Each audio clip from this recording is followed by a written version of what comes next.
us were horrified when he went to Trump Tower to talk to Trump.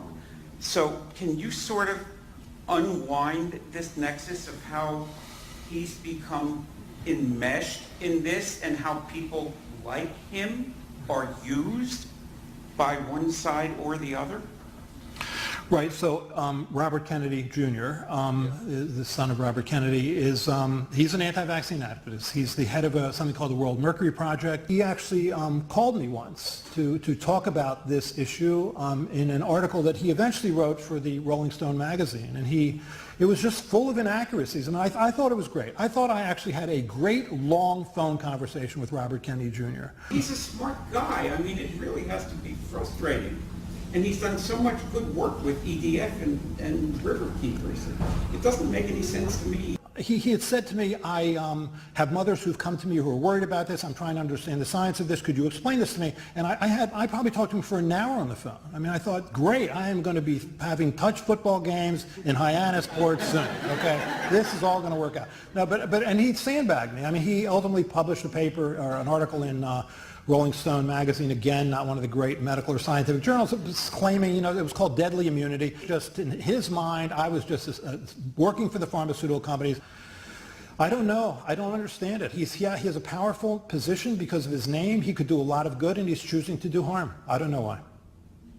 I talked to Offit on the telephone, and he said to me, "Well, you see, Bobby, there is no connection because there really isn't an autism epidemic." And I said to him, "Oh, what about the Maxwell study, and what about the CDC study that says it actually is?" He said, "Oh yeah, well, why don't you write about that?"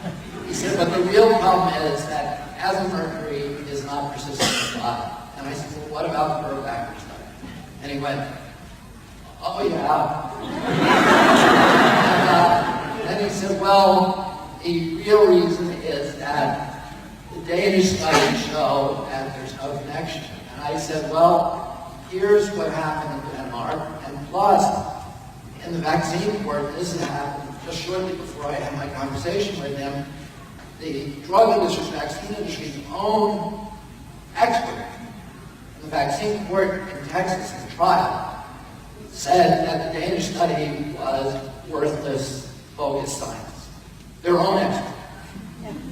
So because they cross-examined them and showed all the fraud that was attached, he went, "Yeah, well, you may be right about that."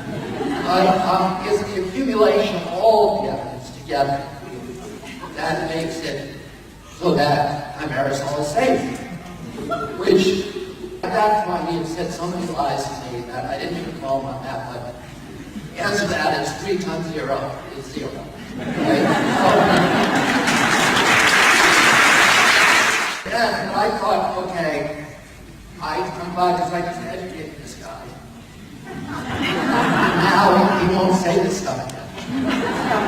Well, then 2 weeks later, I heard him on the radio, on NPR, and he said there's nothing to do between aerosol and autism because, first of all, there is no such thing as an autism epidemic. It's an artifact of better diagnostic techniques, plus we have a Danish study that says, that proves that when you remove aerosol, autism goes up and down, etc. So he said all the things that he admitted to me were lies, but he would keep them. And at that moment, I knew that he was lying and that he was deliberately lying.